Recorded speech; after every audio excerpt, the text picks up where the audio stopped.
Hello student, कैसे हैं आप सब। आशा करते हैं आप सब अच्छे होंगे। आज की क्लास में क्लास 10th के केमिस्ट्री के पहले chapter chemical reaction and equation के कुछ इंपॉर्टेंट एमसीक्यूज क्वेश्चंस करने वाले हैं। इसके लिए कुछ इंस्ट्रक्शंस हैं। देखिए, आपको पहले क्या करना है कि वीडियो को पॉज करके क्वेश्चन को अच्छे से रीड करना है।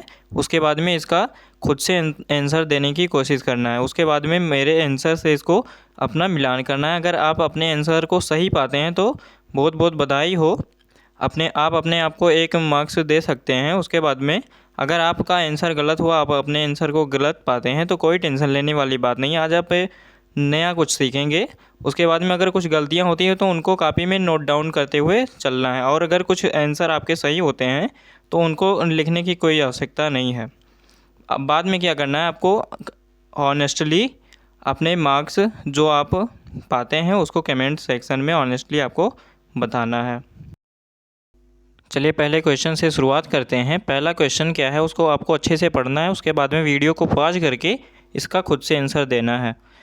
चलिए पहला क्वेश्चन है, ये देखिए, लोहे का ऑक्साइड यानी फेरिक ऑक्साइड का रिएक्शन एक धातु से मेटल से हुआ एल्यूमिनियम से, तो उसके दौरान नए नए पदार्थों का निर्माण हुआ। एल्यूमिनियम ऑक्साइड और Fe बाहर निकल गया। तो ये कौन सी अपक्रिया है, पूछ रहा है इसमें कि ये कौन सी अपक्रिया है। तो इसमें जो अपक्रिया होगी, पहले रिएक्शन को अच्छे से देखो कि जो लोहे का ऑक्साइड था, एल्यूमिनियम ने क्या किया कि लोहे के ऑक्साइड में से लोहे को विस्थापित कर दिया।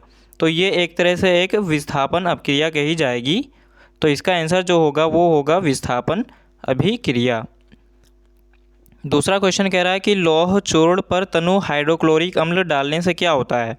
तो लौह चूर्ण का मतलब क्या हुआ, मेटल हुआ। एक लोहा है, मेटल है, उसका रिएक्शन क्या किससे करवाया गया, हाइड्रोक्लोरिक अम्ल यानी HCl से। तो हम जानते हैं कि जो भी मेटल्स होते हैं उनका रिएक्शन अगर एसिड से करवाते हैं तो उसके दौरान क्या बनता है, लवण बनता है और हाइड्रोजन गैस विस्थापित होती है ना। तो हाइड्रोजन गैस तो विस्थापित होगी ही होगी, उसके साथ में क्या बनेगा, एक लवण बनेगा आयरन क्लोराइड। आप रिएक्शन को यहाँ देख सकते हैं स्पष्टीकरण में। Fe का रिएक्शन HCl से हुआ तो उसके दौरान क्या बना, FeCl2 यानी आयरन क्लोराइड और हाइड्रोजन गैस विस्थापित हुई। तो उसका आंसर होगा हाइड्रोजन गैस एवं आयरन क्लोराइड। अगला क्वेश्चन है, मैग्नीशियम का वायु में जलना। मैग्नीशियम का वायु में जलना पूछ रहा है कि क्या होता है।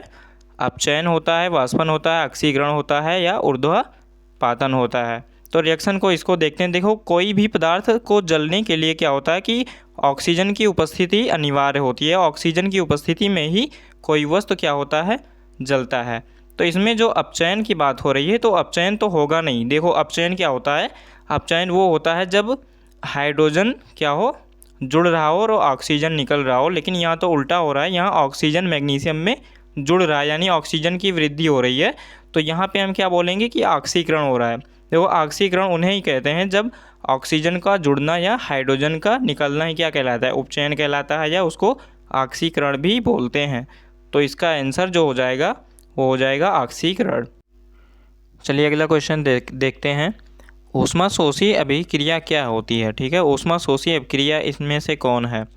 तो इनमें से ऊष्माशोषी अभिक्रिया वही होगी कि जिसको रिएक्शन करवाने के लिए बाहर से ऊष्मा देना पड़े, यानी जो रिएक्शन ऊष्मा का शोषण करे।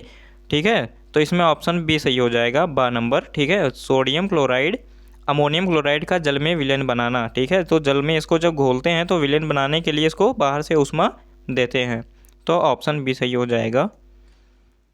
अगला क्वेश्चन देखते हैं। अगला क्वेश्चन है, मैग्नीशियम धातु का वायु में जलना एक उदाहरण है भौतिक परिवर्तन का, रासायनिक परिवर्तन का।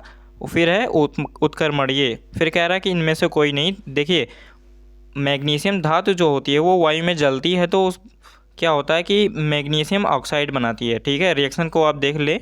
मैग्नीशियम का रिएक्शन ऑक्सीजन से हुआ तो क्या बना, MgO बना। ठीक है, मैग्नीशियम ऑक्साइड। देखिए, भौतिक परिवर्तन क्या होता है, जैसे मान लो पानी क्या होता है, पानी को हम बर्फ़ में बदलते हैं, ठोस में, तो क्या होता है वहाँ भौतिक परिवर्तन होता है और फिर से उस ठोस बर्फ़ को पानी में बदला जा सकता है। ठीक है, तो वो होता है भौतिक परिवर्तन। लेकिन जब रासायनिक परिवर्तन की बात करें, इसमें भौतिक परिवर्तन नहीं हो रहा, क्योंकि जब मैग्नीशियम का तार जल जाता है, ठीक है, मैग्नीशियम का तार होता है कि या धातु ही बोल सकते हैं उसको। मैग्नीशियम का धातु जब जल जाता है तो जलने के बाद उसे पुनः मैग्नीशियम धातु प्राप्त करना मुश्किल है, नामुमकिन है। ठीक है, तो ऑप्शन बी सही हो जाएगा, रासायनिक परिवर्तन। उसके बाद में कह रहा है कि रासायनिक समीकरण बेरिलियम क्लोराइड और H2SO4 समीकरण इसमें दिया गया है, फिर बन रहा है बेरिलियम सल्फेट और हाइड्रोक्लोरिक अम्ल। ये कह रहा है कि योगात्मक अभिक्रिया है या निराकरण अभिक्रिया या अवक्षेपण अभिक्रिया। ठीक है, तो ऑप्शन जो है इसमें वो हो जाएगा सा, यानी सी ऑप्शन सही हो जाएगा, अवक्षेपण अभिक्रिया। क्योंकि ये जो रिएक्शन है ना, इसमें जो रिएक्शन के दौरान बन रहे हैं नए नए उत्पाद बेरिलियम सल्फेट, ये जो सॉलिड अवस्था में है, यही क्या होता है, यही होता है अवक्षेपण, जो रिएक्शन होने के बाद में बनता है, बचता है जो तली में। ठीक है, तो अवक्षेपण अभिक्रिया भी क्या होता है, अवक्षेपण अभिक्रिया किसको बोलते हैं, जो अभिकारक होते हैं ना उनके आयन इसमें देखो बेरिलियम क्लोराइड का Ba, बेरिलियम का 2+ आयन, और इधर देखो H2SO4 में सल्फेट का 2- आयन आपस में क्या करते हैं, विनिमय करते हैं और एक नया पदार्थ बेरिलियम सल्फेट बनाते हैं। तो इस तरह के अभिक्रिया को अवक्षेपण अभिक्रिया कहते हैं। तो ऑप्शन सी सही हो जाएगा। अगला जो क्वेश्चन है वो है Zn यानी जिंक का रिएक्शन करवाया जा रहा है कापर सल्फेट यानी CuSO4 से। ठीक है, तो बन क्या रहा है कि जिंक सल्फेट और कापर बाहर निकल रहा है। वो कह रहा है कि ये अभिक्रिया किस प्रकार की है, संयोजन अभिक्रिया है या विस्थापन है या द्विविस्थापन या वियोजन। तो देखो इसमें मेटल का रिएक्शन करवाया गया किससे, एक मेटल है जिंक का रिएक्शन करवाया गया कापर सल्फेट से। तो क्या हुआ कि जो कापर सल्फेट का कापर था ना वो विस्थापित हो गया, यानी Zn देखो Zn एक अधिक क्रियाशील धातु हो गया कॉपर से। तो कापर को क्या किया कि उसके यौगिक से उसको विस्थापित करके अपना स्थान ले लिया, तो ZnCSO4 बन गया, यानी जिंक सल्फेट बन गया। तो इस तरह की अभिक्रिया को क्या बोलते हैं, इस तरह की अभिक्रिया को बोलते हैं विस्थापन अभिक्रिया। तो ऑप्शन बी सही हो जाएगा, विस्थापन अभिक्रिया। अगला क्वेश्चन है कौन सी गैस ताज़ा तेल के नमूने के लंबे समय तक भंडारण के लिए उपयोग में लाया जाता है, कार्बन डाइऑक्साइड या ऑक्सीजन। देखो तेल वगैरह जो खाद्य सामग्री होती है ना उसको एक लंबे समय तक तभी भंडारण किया जा सकता है जब उसको ऑक्सीजन से बचाया जा सके, नहीं तो ऑक्सीजन की उपस्थिति में आने से वो ऑक्सीकृत होकर के वो पदार्थ क्या हो जाएगा, उसमें से गंध आने लगेंगे, वो पदार्थ खराब हो जाएंगे। तो ये वाला ऑप्शन तो पहला बिल्कुल गलत है। उसके बाद में कह रहा है कि नाइट्रोजन और ऑक्सीजन। नाइट्रोजन जो होता है, नाइट्रोजन का उपयोग किया जाता है किसी खाद्य सामग्री को लंबे समय के भंडारण के लिए। ठीक है, तो इसमें ऑक्सीजन भी ऑप्शन में दे दिया गया साथ में, तो शायद ये ऑप्शन गलत ही होगा। उसके बाद में सी वाला ऑप्शन कह रहा है कार्बन डाइऑक्साइड और हीलियम गैस। ये तो बिल्कुल ही गलत होगा। कार्बन डाइऑक्साइड की उपस्थिति में किसी भी खाद्य पदार्थ को नहीं रखा जा सकता है ना। उसके बाद में जो डी वाला ऑप्शन है नाइट्रोजन और हीलियम, ठीक है, तो इनका उपयोग किसी भी खाद्य सामग्री जो तेलीय वसीय होते हैं उनको लंबे समय तक भंडारण के लिए उपयोग में लाया जा सकता है इस तरह के गैसों को। ठीक है, तो ऑप्शन डी सही हो जाएगा, नाइट्रोजन और हीलियम गैस।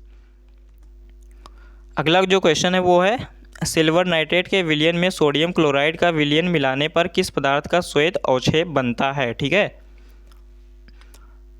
तो सिल्वर नाइट्रेट को जब NaCl उसमें मिलाते हैं तो मिलाने पर एक श्वेत पदार्थ AgCl यानी सिल्वर क्लोराइड बनता है। ठीक है, तो इसका ऑप्शन हो जाएगा बी, AgCl। उसके बाद में कह रहा है कि Zn की तनु H2SO4 से क्रिया करवाने पर कौन सी गैस निकलती है। Zn क्या हो गया, Zn एक मेटल है। पहले तो आप इसको पास करके अपना खुद से आंसर देने की कोशिश करें।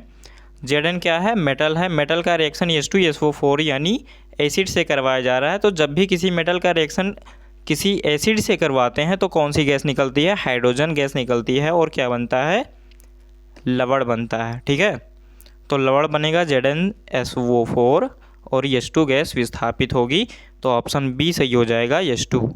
चलिए अगला क्वेश्चन देखते हैं। अगला क्वेश्चन 11 नंबर का है, नीचे दी गई अभिक्रिया में कौन सा कथन सत्य है। रिएक्शन को अच्छे से देखते हैं। रिएक्शन में क्या है, लोहे शीशे का ऑक्साइड यानी लेड ऑक्साइड है, उसका रिएक्शन कार्बन से हुआ। तो क्या हुआ कि जो लेड ऑक्साइड था वो लेड में कन्वर्ट हो गया है, Pb हो गया, और कार्बन डाइऑक्साइड बन गया। कार्बन से कार्बन डाइऑक्साइड गैस का निर्माण हुआ। तो इसके ऑप्शंस को देखते हैं। ये देखो लेड ऑक्साइड जो था ना उत्पाद में ऑक्सीजन निकल चुका है, तो ऑक्सीजन का निकलना या हाइड्रोजन का जुड़ना क्या कहलाता है? अपचयन। तो यहाँ लेड ऑक्साइड का क्या हो रहा है? अपचयन हो रहा है, यानी डी वाला ऑप्शन सही हो जाएगा। लेड ऑक्साइड अपचयित हो रहा है। उसके बाद में जो कार्बन था, कार्बन को देखोगे तो उत्पाद में ये CO2 हो चुका है, यानी ऑक्सीजन जुड़ चुका है कार्बन में। तो ऑक्सीजन का जुड़ना या हाइड्रोजन का निकलना कहलाता है उपचयन। तो यहाँ जो कार्बन है, कार्बन का क्या हो रहा है? उपचयन हो रहा है, यानी सी वाला ऑप्शन सही हो जाएगा। कार्बन यहाँ पे उपचयित हो रहा है। 12 नंबर का क्वेश्चन क्या कह रहा है कि निम्नलिखित युग्मों में कौन सा युग्म प्रतिस्थापन अभिक्रिया देता है? ठीक है, तो इसका जो ऑप्शन होगा वो बी वाला ऑप्शन होगा, जो सिल्वर नाइट्रेट विलयन है ना, और कापर का रिएक्शन जब करवाएंगे तो ये प्रतिस्थापन अभिक्रिया देते हैं। जैसे कापर का रिएक्शन देख रहे होगे स्पष्टीकरण में कि सिल्वर नाइट्रेट से हुआ, तो उसमें क्या हुआ कि सिल्वर की जगह पे कापर ने अपना स्थान ले लिया, क्योंकि कापर जो है सिल्वर से अधिक क्रियाशील धातु है। तो इसने क्या किया कि सिल्वर को उसके यौगिक से विस्थापित करके अपना स्थान ले लिया और एक नया उत्पाद बनाया, कापर नाइट्रेट, और Ag बाहर निकल गया। तो यहाँ पे जो अभिक्रिया होगी वो होगी विस्थापन अभिक्रिया। तो बी वाला ऑप्शन सही हो जाएगा, सिल्वर नाइट्रेट और विलयन और कापर धातु। अगला क्वेश्चन है 13 नंबर का, कह रहा है कि कोयले का दहन किस प्रकार की अभिक्रिया है? पहला है संयोजन, फिर है ऑक्सीकरण अभिक्रिया, वियोजन अभिक्रिया, या दोनों। ठीक है, तो कार्बन का जब दहन करवाया जाता है तो किसी भी पदार्थ का दहन करवाने के लिए ऑक्सीजन की आवश्यकता होती है। ठीक है, तो रिएक्शन को देख सकते हो यहाँ पे, कार्बन का रिएक्शन किससे हुआ? ऑक्सीजन से, तो CO2 गैस बना।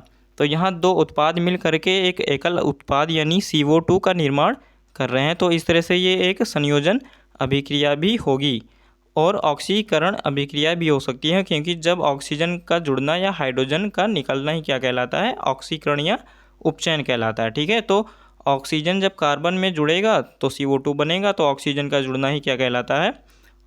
उपचयन कहलाता है। तो इस तरह से ये दोनों सही हो जाएंगे। निम्नलिखित अभिक्रिया में ऑक्सीकारक पहचान कर लिखिए। ठीक है, तो रिएक्शन को अच्छे से देखना होगा, समझना होगा। तो मैग्नीज डाइऑक्साइड का रिएक्शन हो रहा है एसिड से, HCl से, और उसके दौरान जो नए नए उत्पाद बन रहे हैं वो हैं मैग्नीज क्लोराइड और क्लोरीन गैस, और जल का निर्माण हो रहा है H2O का। ठीक है, तो इधर अभिकारक वाली साइड में आप देख सकते हो HCl में। ठीक है, उत्पाद में क्या हो रहा है कि हाइड्रोजन में ऑक्सीजन क्या हो रहा है? जुड़ रहा है, और जुड़ करके जल बन रहा है। तो ऑक्सीजन का जुड़ना ही क्या होता है? उपचयन होता है, यानी यहाँ पे ऑक्सीकरण हो रहा है। ठीक है, ऑक्सीकरण हो रहा है, लेकिन ये करवा कौन रहा है? ऑक्सीकृत इसको कौन कर रहा है? ठीक है, तो यहाँ पे ऑप्शन आपका हो जाएगा ए वाला ऑप्शन, मैग्नीज डाइऑक्साइड यानी MnO2 उसको क्या कर रहा है? ऑक्सीकृत कर रहा है। तो ए ऑप्शन सही हो जाएगा, MnO2 यानी मैग्नीज ऑक्साइड। अगला क्वेश्चन है, जब कॉपर सल्फेट विलयन में लोहे का टुकड़ा डालते हैं तो कॉपर व फेरस सल्फेट बनते हैं। ठीक है, तो ये अभिक्रिया क्या कहलाती है? तो ये अभिक्रिया कहलाएगी विस्थापन अभिक्रिया या प्रतिस्थापन अभिक्रिया। ठीक है, क्योंकि आप रिएक्शन के थ्रू देख सकते हो कि कॉपर सल्फेट का जो विलयन है उसमें लोहे की कील को अगर डालते हैं तो लोहा क्या करता है? Fe कॉपर सल्फेट के में उपस्थित कॉपर को क्या कर देता है? उसके यौगिक से विस्थापित कर देता है, क्योंकि लोहा जो होता है वो कॉपर से अधिक क्रियाशील धातु है। ठीक है, तो कॉपर को उसके यौगिक से विस्थापित करके FeSO4 यानी फेरस सल्फेट बना लेते हैं और कॉपर बाहर हो जाता है। तो इस तरह से ये एक प्रतिस्थापन अभिक्रिया इसको बोलते हैं। अगला क्वेश्चन जो 16 नंबर का है वो उसमें कह रहा है कि निम्नलिखित अभिक्रिया में अपचायक को पहचान कर लिखिए। ठीक है, तो पहला वाला जो आप रिएक्शन ये देख रहे होगे Fe2O3 यानी जो फेरिक ऑक्साइड है, लोहे का ऑक्साइड है, उसमें अभिकारक उत्पाद वाली साइड में देख सकते हो कि Fe से जो भी ऑक्सीजन थे वो निकल चुके हैं। ठीक है, तो यहाँ पे जो लोहे का ऑक्साइड था वो क्या हो रहा है? यहाँ पे उपचयित हो रहा है या अपचयित हो रहा है? अपचयित हो रहा है, क्योंकि ऑक्सीजन यहाँ से निकल चुका है। ठीक है, तो ऑक्सीजन निकल करके ये अपचयित तो हो रहा है, लेकिन यहाँ पे अपचायक का काम कौन कर रहा है? ठीक है, उसको अपचयित कौन कर रहा है? तो इसको अपचयित कर रहा है कार्बन मोनोऑक्साइड। ठीक है, CO। तो ऑप्शन बी सही हो जाएगा, CO। अगला क्वेश्चन देखते हैं जो कि 17 नंबर का क्वेश्चन है। कह रहा है कि निम्न समीकरण के लिए जल डॉट डॉट का कार्य कर रहा है। ठीक है, इसमें कह रहा है कि जल किसका कार्य कर रहा है?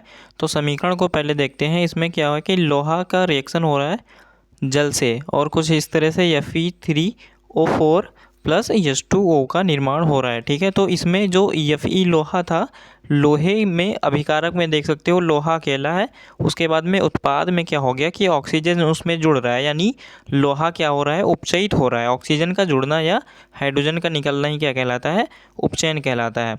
तो यहाँ पे उपचयन हो रहा है Fe का। ठीक है, तो ये उपचयन कौन कर रहा है, कौन करवा रहा है, ये जल H2O, जल H2O क्या कर रहा है, यहाँ पे उपचयित कर रहा है। ठीक है, तो ये डी वाला ऑप्शन सही हो जाएगा, उपचायक यानी ऑक्सीकारक।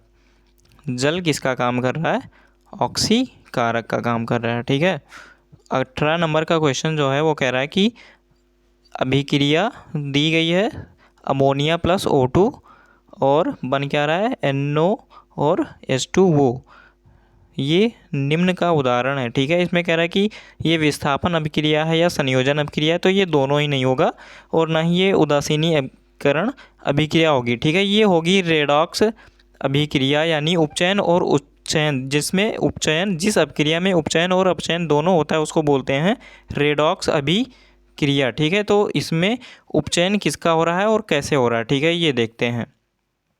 तो ये जो O2 है, O2 में क्या हो रहा है कि इस साइड में अगर आप देखेंगे या उत्पाद वाली साइड में देखेंगे तो इसमें हाइड्रोजन जुड़ चुका है। ठीक है, तो हाइड्रोजन का जुड़ना या ऑक्सीजन का निकलना क्या कहलाता है, अपचयन कहलाता है। उसके बाद में यहाँ पे देखेंगे इस वाले अमोनिया को देखेंगे तो अमोनिया में से उत्पाद में देखेंगे तो क्या हो गया, हाइड्रोजन उसमें से निकल चुका है। तो हाइड्रोजन का निकलना या ऑक्सीजन का जुड़ना कहलाता है उपचयन। तो यहाँ उपचयन और अपचयन दोनों हो रहा है, तो इस तरह की अभिक्रिया को रेडॉक्स अभिक्रिया बोलते हैं। तो ऑप्शन सी सही हो जाएगा। अगला क्वेश्चन दिया है 19 नंबर का, समीकरण Be2C plus x dot H2O और फिर y डॉट BeOH का whole rise plus methane CH4 में x और वैल्यू के मान क्रमशः क्या होगा। ठीक है, तो इसमें बैलेंसिंग समीकरण अगर आपको आता होगा तो आप इसको कर सकते हैं आसानी से। जैसे यहाँ Be बेरिलियम की संख्या है 2, बेरिलियम के परमाणुओं की संख्या है 2, और इस साइड में आप देख सकते हैं बेरिलियम के परमाणुओं की संख्या कितनी है, 1। तो यहाँ आगे हमें लगाना होगा 2 से मल्टीप्लाई करेंगे तो बेरिलियम बैलेंस हो जाएगा, यानी y का वैल्यू हो गया 2। उसके बाद में 2 वैल्यू आगे रखते ही हाइड्रोजन की संख्या हो जाएगी इधर 4, और मेथेन में से 4 हाइड्रोजन मिलकर के कुल 8 हाइड्रोजन हो जाएंगे। तो इस हिसाब से ये अभिकारक में x के वैल्यू के जगह पे हमें 4 रखना होगा ताकि 4 दूनी 8 हाइड्रोजन मिल सके। तो इस तरह से x का वैल्यू 4 हो जाएगा और y का वैल्यू 2 हो जाएगा, तो सी ऑप्शन सही हो जाएगा। उसके बाद में लास्ट वाला जो क्वेश्चन है 20 नंबर का, कह रहा है कि ऊष्मा शोषी अभिक्रिया है, इसमें से बताना कि कौन सी ऊष्मा शोषी अभिक्रिया है। तो इसका जो ऑप्शन होगा वो ए ऑप्शन सही होगा। ठीक है, ऊष्मा शोषी अभिक्रिया जिसको कहते हैं कि जिसको रिएक्शन करवाने के लिए बाहर से ऊष्मा देना पड़े। ठीक है, यानी ऐसी अभिक्रिया जो ऊष्मा का शोषण करती हो। ठीक है, तो पहला वाला ऑप्शन इसमें सही होगा, N2+O2 नाइट्रस ऑक्साइड।